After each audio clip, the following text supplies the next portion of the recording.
Hey everybody, I hope that you got to enjoy this amazing weather that we're having and get outside and actually do, I don't know, something while still social distancing, of course. We are going to finish Vietnam this week. So remember that the test will be at the end of this week, probably Thursday. It looks like that's what most people are voting for on Canvas. So just keep that in mind. It's going to be available for one day only. So, I have been very lenient so far about turning in late stuff and not making you wake up at 7:30 to do my work. But, there is going to be a little bit of a time limit, time frame on this. So please, please, please make sure that you are aware and ready for it. I don't think I'll make you get up at 7:30 still, and I realize that obviously it's possible people would potentially maybe share information, but I need it to be done on Thursday only. I can't just leave it out on the internet forever. So keep that in mind, please. Um, okay, we're going to go ahead and get started. So we're finishing up the basics of what you need to know with Vietnam. Now, realistically, you know very little, frankly, about Vietnam from what you have learned in the last couple of weeks. I am giving you the most basic of information. We could spend the entire semester talking only about Vietnam. There are probably thousands of battles that occur over, a nearly, well, yeah, really like a 10-year period. So you're really just getting the high points. You're really just getting the big picture stuff. So keep that in mind. This is not meant to be like a conclusive end all be all. You're now a Vietnam expert or anything. It's just, again, like a working knowledge of what happened. Okay. So we're finishing up with section 5. The title here, The End of the War and Its Legacy. President Nixon institutes his Vietnamization policy, and America's longest war finally comes to an end. And again, the idea here is we're really kind of wrapping it up, looking at the tail end of the Vietnam War.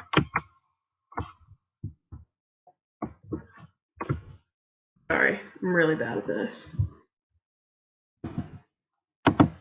There we go. So, President Nixon, okay, remember he wins the election in 1968. He was the Republican candidate. So just to kind of put it in perspective, okay, the election, remember, is always in November. So he becomes, he wins the election in November. He does not become president until January of 1969. Remember, the inauguration happens in January after the official electoral college vote in December. So Richard Nixon, or Tricky Dick, as people called him then and now, had many tricks up his sleeve over the course of his political career, but the election of 1968 was another such event. There's this book called Nixonland. If you are interested in Richard Nixon and Watergate and just, I don't know, all the things that kind of follow him, it's a really great book. It is lengthy, but if you're interested in learning about presidential history at all, it's a good one. He sabotaged the peace talks that were occurring in the fall of 1968. So, to paint you a picture, LBJ is the president, okay? He is trying to get his vice president, Hubert Humphrey, elected to continue Democratic control of the White House. He arranges peace talks. And LBJ is definitely doing this strategically. He's a politician, don't forget. He wants to win, he wants his party to win. So his goal is to hurry up and get something on the table before the election. The peace talks are in late October, early November. So very convenient. What if there was if the election's on Tuesday and the peace becomes official on Monday? Okay, well, your candidate's going to win. So Nixon knows this, and he actually sabotaged the peace talks intentionally. He told them if they wait for Nixon to become elected, that he will give them a better deal. So now, in 1969, that Nixon is elected, that's kind of coming around to bite him a little bit. He realizes that the negotiations are really not going very well. There's an impasse, basically. The North wants the government of the South to acquiesce and basically create a new government, and they want to have troops in the South, and then the South and the United States are like, no, we will not let you have any troops. We want to keep our troops, and we want to keep our government. So, I mean, they're really just not ready at this point to negotiate. Um, the new plan that is devised by National Security Advisor Henry Kissinger, who, by the way, is still alive at the age of 96, is this plan of Vietnamization. So the idea is that we're going to make the Vietnam War actually the Vietnamese war, that we're going to withdraw American troops and that South Vietnam will take over, and basically it's not our war anymore. And again, this is in 1969. So the plan is that American troops will withdraw, the South Vietnamese troops will take over. Nixon wants to devise this idea of a peace with honor. So, it's this idea that we can keep some pride, that we don't feel like, oh, America was defeated and it's this humiliating defeat. We don't want to lose prestige at home or abroad. So he's trying to create a peace with honor. In the meantime, to create peace, he unleashes more bombs. This seems like an oxymoron, but the thought process is that he needs to cut off the North Vietnamese supply chain and their troop replenishment, I guess is what I would call it. So what that's going to look like, he's bombing all over North Vietnam, up and down the Ho Chi Minh Trail, but he's also bombing in Cambodia and Laos. And that is because Viet Cong are hiding out there. This is very controversial. This is something that a lot of people start to take issue with. So imagine if the United States, for instance, were at war with Mexico, and we knew that Mexicans were hiding out in Guatemala and Belize, so we start to bomb them too. It's, it might be true that the enemy is hiding out in these other places, but it's kind of crossing a line, and it starts to really rankle Americans and the international community as well. So it's kind of a questionable move. Nixon knows that he needs to maintain a strong presence with the silent majority. Nixon is a very unique guy. He's got a really interesting personality. He can be really ruthless, and he was focused on winning at all costs. A lot of politicians, frankly, are that way, whether they want to admit it or not, but he definitely was so. So even in 1969, he's already thinking, okay, how do I win in 72? What do I need to do to win in 72? And he knows that this silent majority, the moderate, mainstream, middle Americans, they're the ones that are going to reelect him. Honestly, those are the people that probably elect most of our political figures. Think about who's actually going to the polls. This is what is hurting Bernie Sanders right now, that he is trying to get young people to turn up to the polls that don't normally turn up to the polls. You can count on middle-aged people to vote. You can count on elderly people to vote. So Nixon knows who he is trying to win over. Another controversial topic in 1969 is the My Lai massacre. So that actually happened in 1968, in March of 1968, kind of right after, I guess, the Tet Offensive. And basically, there is a village that is supposed to be a hideout for Viet Cong rebels. So this group of soldiers are told, go clear this village. There are rebels there. They arrive, and it becomes obvious pretty quickly, that there are not any Viet Cong rebels hiding out there. And what ends up happening is several hundred women, children, and elderly people are slaughtered by the group. So we're talking about, again, women and elderly people, but children, even infants. You might remember reading about in World War II, like soldiers bayoneting babies. A similar situation is happening in My Lai, that people are just mowed down, like just completely annihilated by the American soldiers. It was a group of men. None of them acted alone, but the one person that ends up taking Most of the blame is the commanding officer, Lieutenant William Calley Jr. Um, he is ultimately court-martialed for his role, but I have to tell you, most Americans actually were pretty sympathetic towards him. So they really didn't see him as being in the wrong.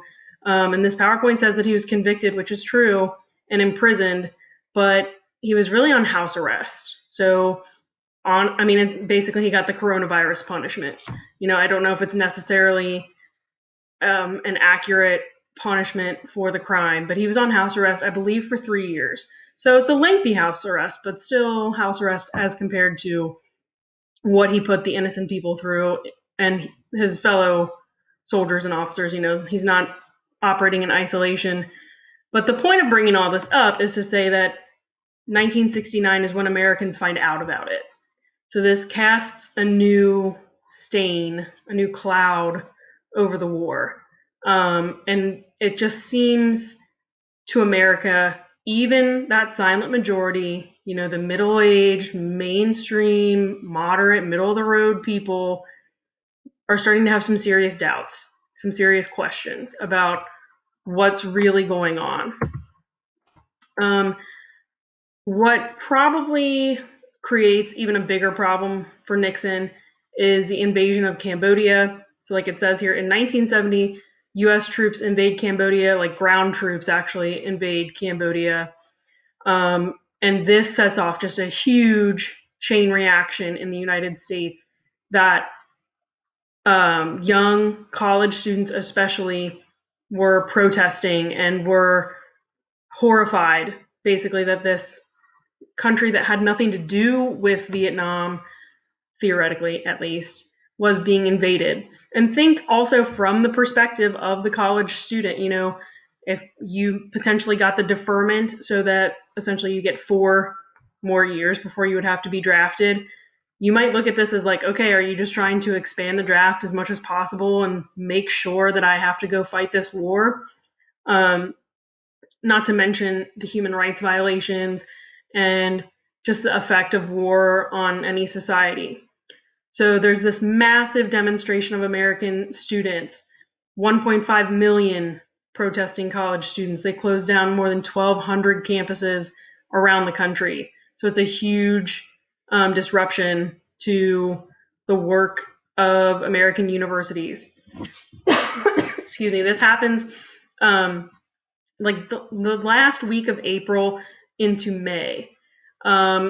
So it does make me wonder, the timing there. Is it like, would this have happened in, say, February? I don't know. The timing maybe was helpful in catalyzing the protest. But we have this widespread protest. Again, it's really across the country. It's not something concentrated just in New York or LA or Chicago, something that we find all over America. And ultimately, these protests on campuses everywhere, it's not just protesting, it's somewhat militant, breaking windows and taking over buildings. I can't remember if this protest was the same time that they burned down the ROTC building, but, things were pretty extreme. It was not just people walking around like picketing with signs like, hell no, we won't go. It's more than that. It's aggressive, intimidating, a complete takeover of many campuses. And what we see in Kent State, which is in Ohio, that there is a confrontation there between students and the National Guard, and 4 students are killed during the confrontation. They're innocent bystanders. A lot of them, I don't remember if it's all 4, I'm sorry, but at least a couple of them were not even participating in the protest. Just a couple of days later, there's another incident at Jackson State in Mississippi where 2 more students are killed. It is less publicized, and you could wonder a lot of reasons for that. Is it that we're becoming desensitized? Is it that it's 2 instead of 4? Or is it that Jackson State is a traditionally black college and Kent State is not? But either way, the support for the students is waning quickly. So students are outraged by Cambodia. They're very upset. that middle American, middle-aged, moderate group, the silent majority, they might also be feeling upset and thinking like, explain to me again why we need to do this. But they're much more willing to trust the president, trust the government, support the president, support the government. And so these student riots are countered with the construction workers, the hard hat riots. There's 100,000 construction workers rallying in New York City. There's some pretty famous images from that you can seek out. But basically, they're saying like, we are working hard. We did our time. A lot of them were veterans. Why can't you just do your time? Why are you so afraid to go to war? Why don't you want to support the president? Why are you so unpatriotic? So honestly, I think some of that could even be tied just a little bit to like generational discord, something that we even experience now. The like okay boomers and the millennial blaming of every problem. That we sort of see a little bit of a generational clash today, so it's not really uncommon. But this generational clash rather in the 1970s feels more intense for sure, and it's probably amplified by the war. The Pentagon Papers were the WikiLeaks of the 1970s. So things continue to escalate in the Vietnam War. President Nixon, again, like it's mentioned, I think on the previous slide, he invades Cambodia. Things escalate. There are more and more troops being sent to Cambodia. At the end of 1970, Congress repeals the Tonkin Gulf Resolution. Remember, that one was proposed and passed in 1964 as a result of bombing in the Tonkin Gulf. Basically, it gave the president way too much power over what was happening in Vietnam. And so in 1970, as a response to Cambodia, as a response to the stalled peace talks, you ran on this idea that you're going to end the war, and you told everybody that you were going to end the war, and here it is 2 years into your presidency, and still no dice. We're still fighting. So they're trying to clip Nixon's wings a little bit by repealing the Tonkin Gulf Resolution. In 1971, the New York Times publishes the Pentagon Papers.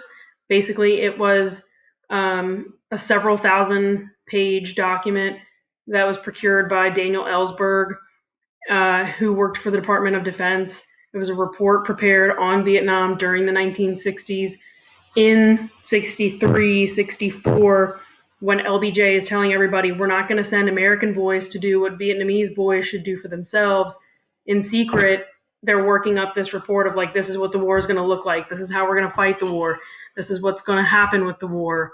If you've been following modern news issues, people are talking now about how Congress was briefed on the coronavirus in January, and there's all these stock sell-offs, and then now months later, look what's going on. The similar subterfuge, I think, is what people are feeling here, that somebody knew something and they weren't completely transparent, that the truth, the whole truth was not being told to the American citizens. And it makes people think that the government was not honest about their intentions.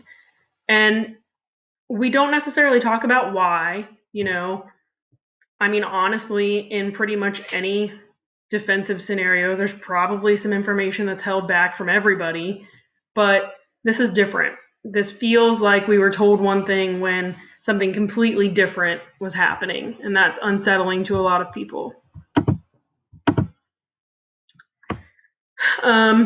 We see here that quickly Nixon is losing support, even from his silent majority. In 1971, 60% of Americans think that the U.S. should withdraw from Vietnam by the end of the year. So they're really quickly saying, this is not adding up, this is not working, we need to leave it alone, let it go. In 1972, the North Vietnamese renew attacks, and some of the most intense bombing of the entire war happens in 1972. Again, some of this is political on Nixon's behalf. He wants the North Vietnamese to think he's crazy and he's capable of anything. He wants to make sure he gets reelected, so it needs to appear that he is coming out strong against the Vietnamese. There's all kinds of battles, aerial battles, happening in 72. Battles is the wrong word, I'm sorry. There's lots of bombing is what I'm trying to say. Lots of bombing campaigns, napalm, fire bombs, all these types of things. And ultimately, in late 72, Kissinger agrees to complete withdrawal of the United States, and he tells everybody, hey, peace is at hand, everything is resolving. Again, politically speaking, coincidentally, hey, the election, 1972, coming up quickly. What ends up happening in 1972, the South Vietnamese drop a bombshell that they're not going to cooperate. Like, the United States was blindsided by that.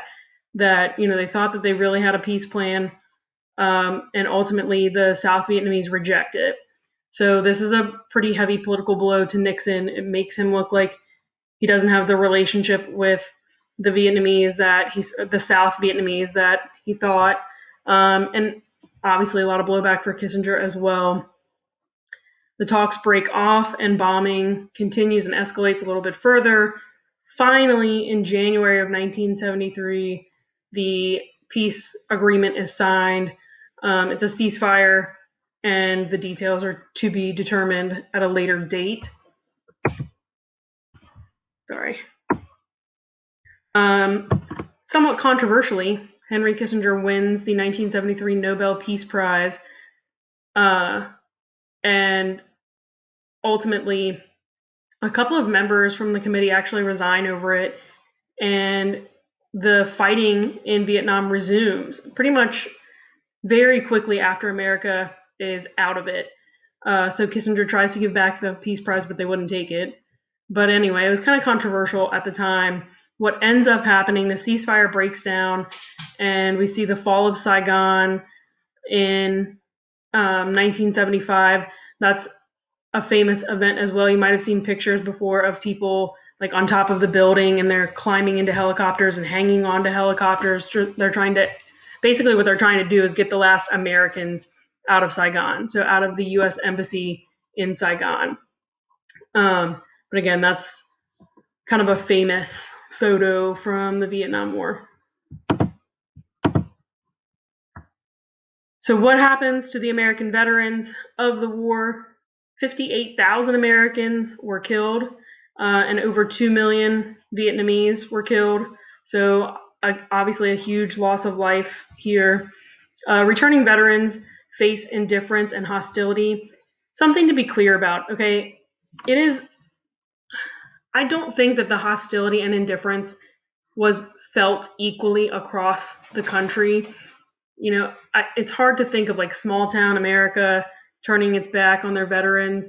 But I think what's different is we don't see kind of the fanfare and the societal appreciation that was prevalent everywhere after World War II. So there's a difference in the way the Vietnam vets are treated as compared to the World War II veterans. And that's just something that's a little bit of an adjustment. I think some of it, just to a small degree, also is like your expectations versus reality. Like, a lot of these guys were probably the children of World War II veterans. So to think about how their father was kind of treated and revered versus the experience they're having maybe was disheartening. I can imagine would be frustrating, to say the least. About 15% of Vietnam vets end up developing PTSD. And remember, that's a relatively new term. So there could actually be quite a bit more than that, but maybe they weren't diagnosed. Maybe people didn't necessarily know about it. There's a little bit of shame involved in mental health care, especially in the 70s. It's a stigma that we're still trying to break now. So that's something that was a result of the war. In Southeast Asia, things are still unsettled. As a punishment, basically, the North Vietnamese put at least 400,000 South Vietnamese citizens into forced labor camps. A lot of them, as you can imagine, suffered a lot of abuses. Many were killed or many died as a result of the abuses that they suffered. More than 1.5 million Vietnamese citizens became refugees and fled Vietnam. There's this group of people from the late 70s called the Boat People, which is kind of an insulting name, I guess, but that's what they were called. So people that would flee Vietnam, Cambodia, Laos on boats and try to get to the United States, try to get to Hawaii in particular, try to get to Australia, try to get to Indonesia, really any neighboring country that was perceived to be better. In Cambodia, civil war breaks out. The Khmer Rouge seize power. They are a really interesting evil group deep dive if you want to go down that road.